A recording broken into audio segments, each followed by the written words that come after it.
Muito boa noite, é com muita alegria que nós começamos mais um programa de direção espiritual.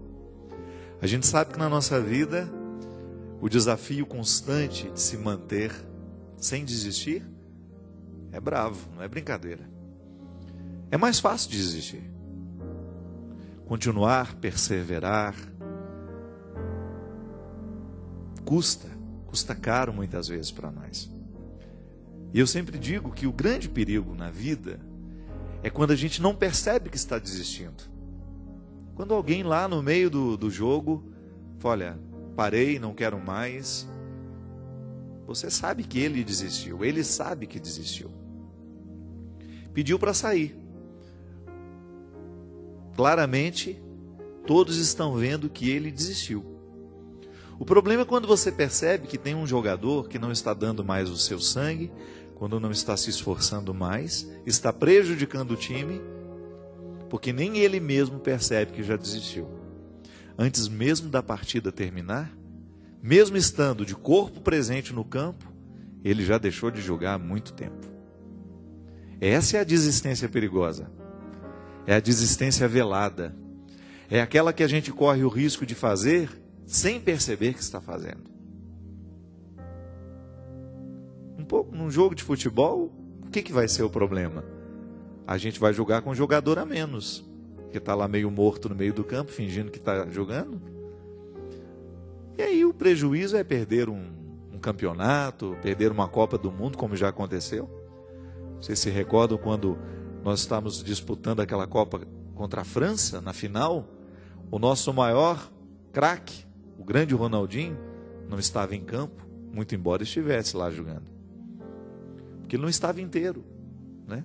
Polêmico o jogo, ninguém sabe o que aconteceu.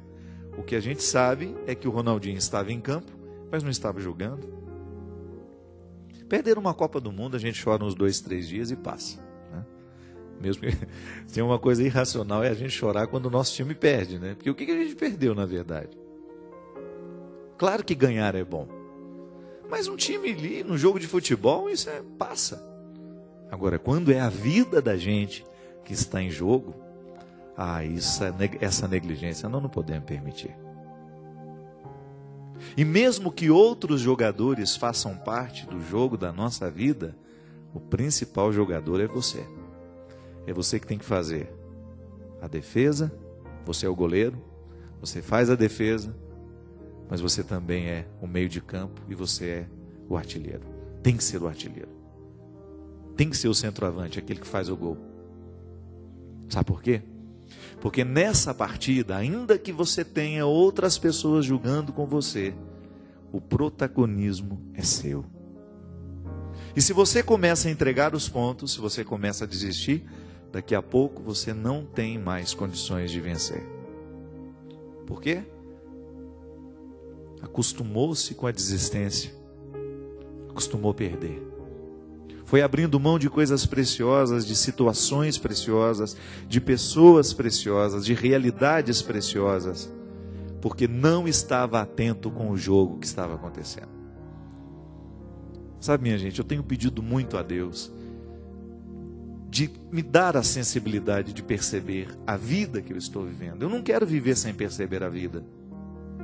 Eu não quero correr o risco de que a pressa dos meus dias venha me retirar a capacidade de saborear cada momento que eu posso viver. Ainda hoje estava conversando com uma amiga dizendo que às vezes eu tenho medo de estar dando à minha alma um tratamento que ela não merece. Não estou falando da minha opção de ser padre, viu? De jeito nenhum. Mas muitas vezes como vivo sendo padre. Será que eu preciso mudar alguma coisa no meu ritmo de trabalho, para que eu tenha condições de perceber a minha vida e não perder a capacidade de saborear cada detalhe da minha existência? Também outro dia eu conversava com uma amiga sobre um padre que a gente tem em comum, um amigo. Não tenho tanta proximidade, mas... E ele passando dificuldades. Muitas dificuldades como padre. E num determinado momento eu falava isso para ela. Numa partilha, né? É tão bom a gente ter amigos com quem a gente partilha a intimidade. Eu dizia para ela: Nós que somos padres, de vez em quando nós precisamos nos retirar do mundo para a gente voltar a saborear a simplicidade do sacerdócio. Isso para mim é uma questão de honra, gente. É de honra. Eu tenho uma vida de padre, eu tenho um coração de padre, eu me interpreto padre o tempo todo, mas eu tenho uma vida diferente do padre da paróquia, ou do padre lá do seminário, do padre que trabalha no hospital. Trabalho com comunicação, um meio exigente. Padre Zezinho sempre fala isso, é um martírio. Padre Marcelo, escutei dele outro dia, nas lutas, as dificuldades de ser quem é. Padre Reginaldo Manzotti, Padre Robson, Padre Joãozinho, Padre Evaldo, tantos padres hoje trabalhando com comunicação, Padre Juarez. E quais são os desafios para nós hoje? Não perder a partida, não perder o referencial do que é mais importante para nós. Aí então, de vez em quando, a gente sair desse glamour que a comunicação deu aos padres cantores, aos padres comunicadores, e a gente experimentar a simplicidade da roça, das pessoas simples, de celebrar ali sem nenhum aparato, a não ser você. Você sabe que a coisa que mais me agrada, mesmo às vezes pode parecer uma demagogia, não. Antes de ser padre, antes de fazer o trabalho que eu faço, eu já trabalhava nas comunidades rurais em Taubaté. E eu tinha um prazer imenso de fazer aquele trabalho como diácono. E agora, nas oportunidades que eu tenho de vez em quando celebrar com aquele povo simples, sabe por quê? Porque não tem expectativa do padre famoso. É o padre Fábio, é um padre só que vai chegar aqui para fazer a missa para nós. Aí você experimenta a simplicidade do jogo, em que você, sem a necessidade de muitas artimanhas, cumpre bem o papel de ser quem você é. Às vezes isso faz falta para mim, e sei que isso faz falta para você também. Sei que às vezes a sua vida tem muita coisa acontecendo em torno dela, mas eu tenho medo que você não esteja em tudo isso que está acontecendo em torno dela. Sim, eu sou empreendedor nato, eu gosto de trabalhar, eu gosto de produzir, eu tenho um processo criativo muito grande dentro de mim. Às vezes não consigo nem dormir, do tanto que eu penso no que eu posso fazer, no que eu posso... Agora, só que tem uma coisa, eu tenho que estar em tudo aquilo que eu faço. Eu não posso fazer da minha ação um esconderijo do meu ser, para o meu ser. Desculpa, eu acho que eu não me expliquei bem. Eu não posso fazer da minha ação um lugar onde eu não coloque junto o meu ser. O meu ser não pode estar escondido em tudo isso. Eu tenho que estar dentro de cada ação. E às vezes a gente vai fazendo escolhas, a gente vai julgando de um jeito que a gente não percebe que está perdendo. Aí de repente, quando você nota, o déficit já é muito grande, o prejuízo já é muito grande. Aí você olha para trás e diz, aquela velha frase: meu Deus do céu, o que eu fiz da minha vida? Por que eu tratei aquela pessoa daquele jeito? Por que eu não fui mais próximo? Por que eu não trabalhei menos? Ou por que eu não trabalhei mais? Por que eu não me dediquei mais a mim, aos meus projetos? Por que eu não fui capaz de me amar um pouco mais? E assim, consequentemente, eu ter condições de amar um pouco melhor os que estavam ao meu redor? Por que eu não tive disposição de lidar com aquele defeito tão horroroso que eu tinha e que hoje está muito pior do que naquele tempo da juventude? Por que eu não tive coragem de ser verdadeiro comigo, com as pessoas que estão ao meu redor? Por que eu não olhei de frente para o meu limite, para a minha limitação? Minha gente, mais cedo ou mais tarde, nós vamos nos fazer essa cobrança. Sabe, eu fico pensando que o que Jesus fazia com as pessoas quando ele as encontrava era justamente despertar nelas as perguntas. Jesus era um homem que inquietava, ele interrogava. Quando as pessoas estavam diante dele, era inevitável, olhando para o jeito como ele vivia, escutando o que ele falava, as propostas de vida que ele tinha, olhando para o caráter dele, para o jeito dele ser gente, era inevitável que as pessoas se perguntassem: por que eu também não posso viver assim? A presença de Jesus inquietava, provocava perguntas. Respondia? Também respondia, mas ela provocava muitas perguntas. E é assim que tem que ser hoje. A nossa religião, a nossa pertença religiosa tem que ser constantemente um incômodo, um bom incômodo, uma paz inquieta, como diz sabiamente o Padre Zezinho. De você ter condições, de você ter a consciência de que a sua experiência religiosa lhe faz perguntar o tempo todo se você está fazendo a coisa certa, se você está escolhendo a coisa certa, se você está julgando do jeito certo, para que você não se sabote, né? Você não pode se sabotar, você não tem o direito de viver se sabotando. É impressionante como às vezes o processo da sabotagem, ele é inconsciente. Tem gente que se autodestrói sem saber que está fazendo isso. Os vícios, né? Se você for pensar, o que é o vício na vida de uma pessoa? Está se sabotando. Se eu acendo um cigarro, que eu sei que está cheio de substâncias nocivas a mim, e eu jogo aquela fumaça tóxica para dentro do meu organismo, se eu permito que essa química nociva, destrutiva, visite o meu interior, passe pela minha corrente sanguínea, fique grudada nos meus órgãos, o que eu estou fazendo?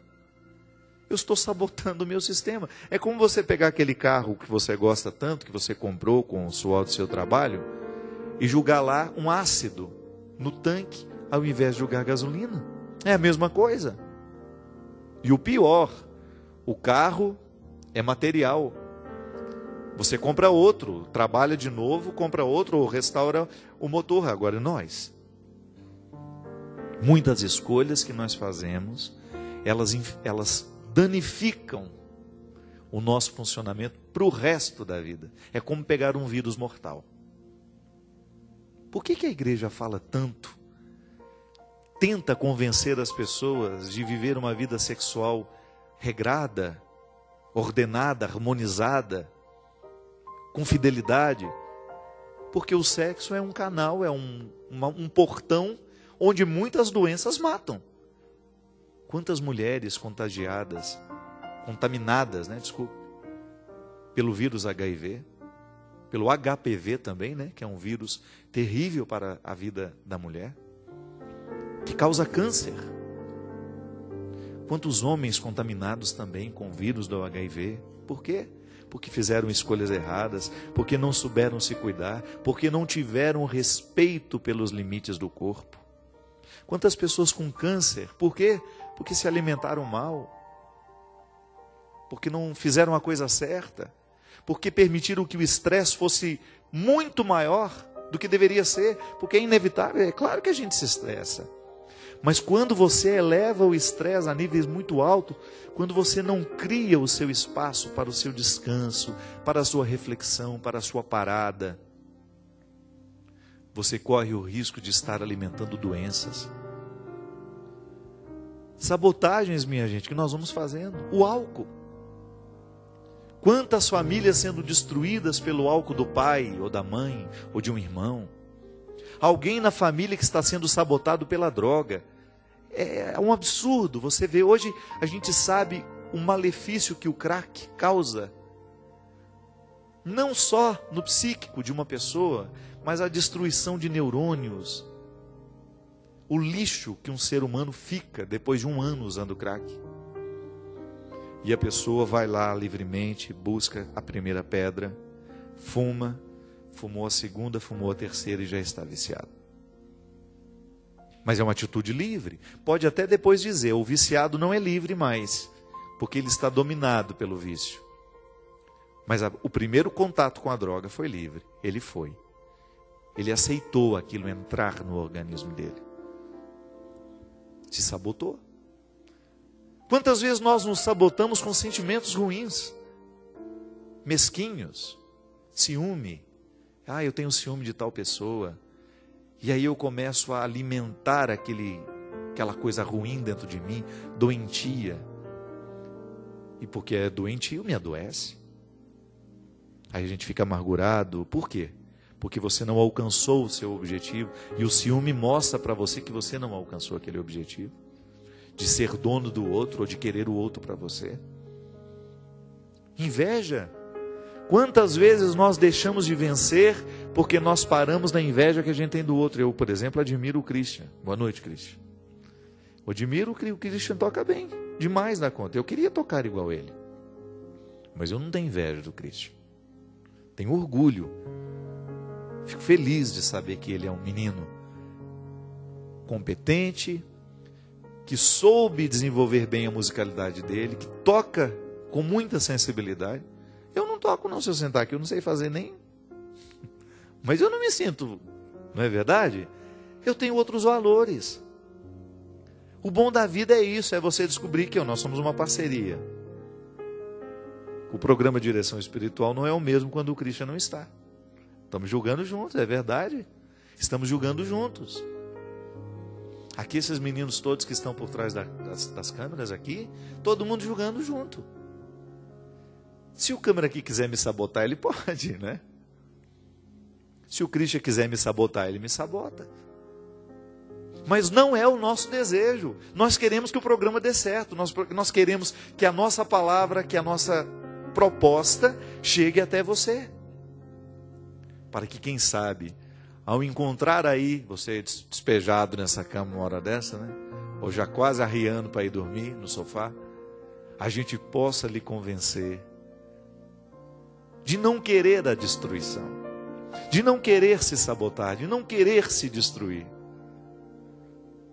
mas de, quem sabe, você voltar a acreditar, de você voltar a ter a possibilidade de um novo tempo, de acreditar que ainda existem coisas boas reservadas para você, que você pode parar de fumar hoje, que você pode parar de beber hoje, que você pode voltar a se amar, que você pode parar de usar essa droga que está lhe destruindo, que você pode jogar fora todos os sentimentos mesquinhos que porventura você tem alimentado dentro do seu coração, que você pode abrir as janelas da sua casa para que um novo ar venha espantar, jogar fora esse ar mofado, estragado que você tem sorvido sem perceber. Você já percebeu que às vezes você entra num ambiente que está com um cheiro horroroso e quem está lá dentro não percebe? Porque já se acostumou. É assim. Muita gente desistiu e não percebe que desistiu. Está vivendo um processo autodestrutivo e, infelizmente, não acredita em quem está alertando, ou às vezes nem tem alguém para alertar.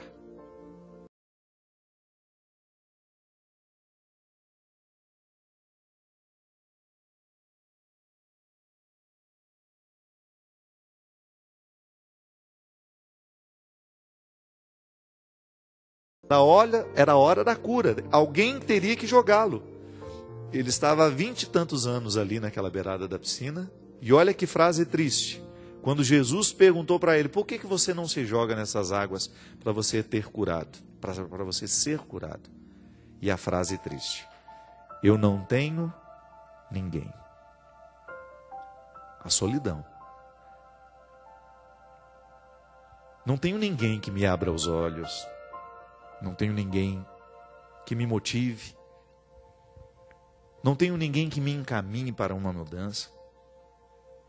Às vezes essa solidão só vai ser quebrada quando a gente sai na direção de alguém que finalmente possa nos ajudar.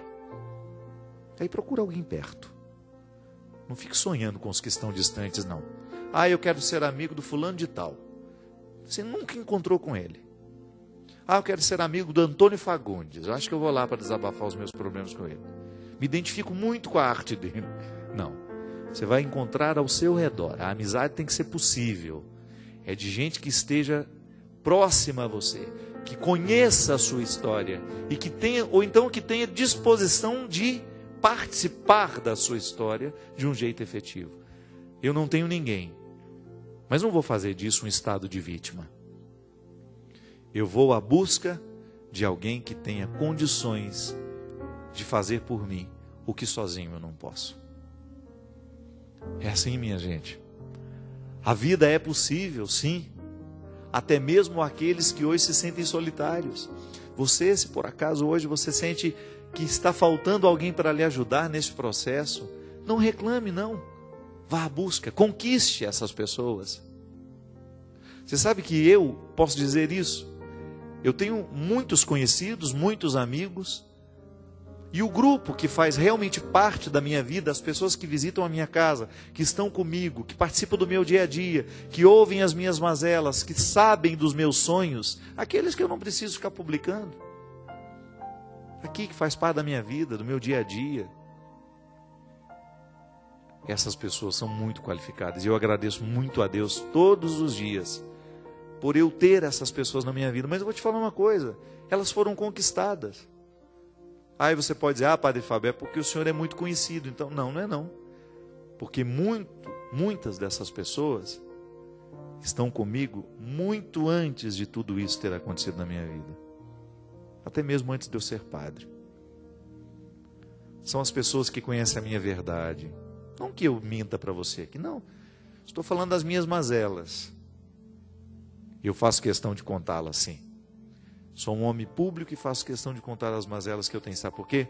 É um jeito que eu tenho de me comprometer para que eu não fique me sabotando. É um jeito que eu descobri de ser mais livre, de não ficar tão preocupado quando alguém descobrir que eu tenho esse defeito. Eu já contei ele publicamente, você só vai ver ele acontecendo na particularidade. Faça assim também. Tenha a oportunidade de alcançar, de conquistar essas pessoas que vão lhe dar condições de você ser livre. E sendo livre, você ter condições de superar-se, de ir além, de não desistir. Para isso vivemos. Para a gente chegar ao final com aquela certeza, com aquela boa sensação de missão cumprida. Ligue para nós, 0 operadora 12 31 86 2600. Vamos para um rápido intervalo, mas a gente volta já já.